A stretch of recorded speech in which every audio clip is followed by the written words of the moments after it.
feels when he doesn't. So pushing him on. Through the USF Department of Childhood Education and Literacy Studies, we have partnership schools with Piso Elementary School and the USF Patel Partnership School, both of which are on the USF campus.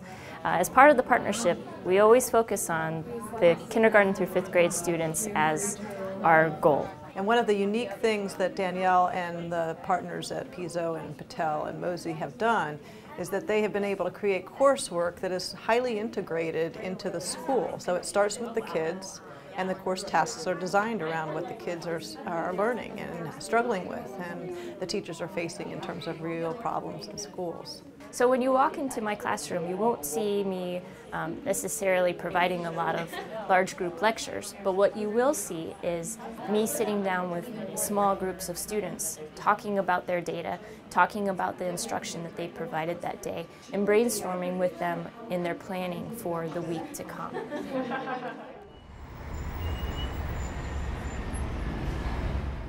What we do is we look at all of our students individually and see what they need additional service with or support with, and then at that point we will pair them up with either a university student that's doing their internship so that they can get some intensive support with that area of need. And as part of that goal, we want to support the professional development of both our pre-service teachers and the classroom teachers who work at Piso and Patel. Every Tuesday morning from 8 to 8:30, we go into a 2nd grade classroom, and we're all given students before we start tutoring.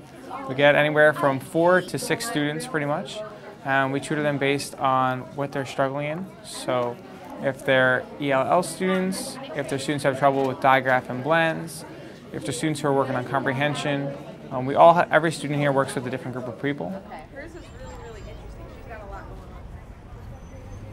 Well, students in the program, they administer specific assessments. So they administer assessments that give them information about students' spelling levels, about students' reading levels in terms of comprehension, and then they also receive data from the teachers. So state assessments that are required, the teachers share that data with my students, and they use all of the information that they have on each of the individual 2nd grade students to make instructional decisions. Like today, I did an activity because I noticed last week that they are having trouble with understanding that they need to make predictions and inferences while they read, because they were asking questions, but they weren't making those predictions. So I brought another book that was, there were no words in it, it's just a picture book. And I flipped through the book, and they write down on a sticky note their predictions and inferences based on their schema and their text that they have already know. They're at varying levels of literacy ability, but for the most part they're what we consider to be below grade level. The particular students in that group, one of them, her name is Twar, and Twar walked into that group not speaking. She was both shy and didn't know the specific vocabulary that she needed to use to be part of that group. So every week I'd go to the teacher and talk to her and be like, hey, I'm having a really tough time getting her talking. She's like, she seems to be getting it slowly, and then all of a sudden, week by week, she feels more comfortable and you can hear her talking. And today she was actually able to, she's not able to read all the words on her own, but she's able to mimic the words that I say, so she's understanding the words. And then she starts putting the sentences in order when she starts seeing the repetition over and over again, week by week. He's also spent a lot of extra time with her, where he comes in on other days when he doesn't have to be here, and he comes in and he works with her on whatever it is that she's focused on. And she's severely language impaired to the point where she won't speak unless spoken to. And now that he's been working with her, she's really come out of her shell a lot, and she's been speaking without needing prompts, and she's been participating with her peers better than what we ever saw before. Our students are supporting the response to intervention process, what's known as RTI in the schools.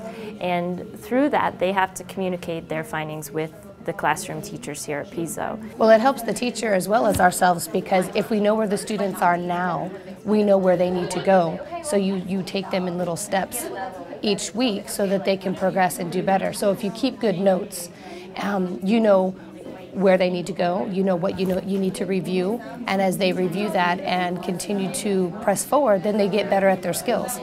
in order to be truly transformative, we have to think about all of the parties. So we always have to focus on the children that are at the school, but we have to think about the learning of both the pre-service teachers and the in-service teachers, and that requires a team. So it's us working with all of those people, but also the administration at the elementary school, the administration at the college, and making sure that everyone's supportive of what is happening over at the schools. The partnership with USF is absolutely fantastic. It's helped Piso grow in so many ways. It helped us to connect to the community better. It's helped us to grow professionally. It's also helped a lot of us to be able to reflect better on our teaching practices. It's also that they're teaching us how to be better teachers. So that when I'm working with the faculty at the elementary schools, I learn what it's like to be in an elementary school today, and then I help my students understand that context. No matter what your role is, doctoral students are learning, undergraduates are learning, partners in the schools are learning, but most importantly, we're always focused on the children learning. Our partnership with Hillsborough County Public Schools is absolutely vital to what we're doing in terms of teacher education. In so many ways, teacher education is the shared responsibility between schools and universities. We are so very dependent upon the expertise of our fine teachers in the K-12 system to share their expertise with our developing teachers. We're so very proud of our students to be able to integrate what they're learning from our faculty in terms of active, engaged type of instruction that they're promoting with K-12 schools. And really, through this partnership with Piso, we have a wonderful experimental setting where our students can learn from the Piso faculty, and our Piso faculty are part of a learning community with our faculty and our future teachers.